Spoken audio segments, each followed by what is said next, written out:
আগে যদি যেত জানা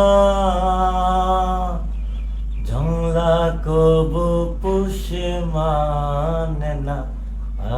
আগে যদি যেত জানা জংলা কবু পুষে মানে না।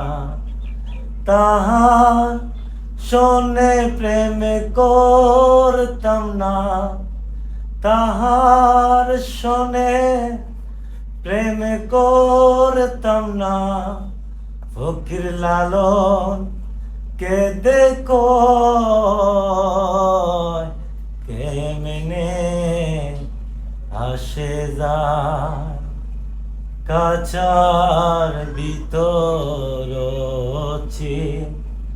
পাখি কেমনে আসে যায়। জয় গুরু।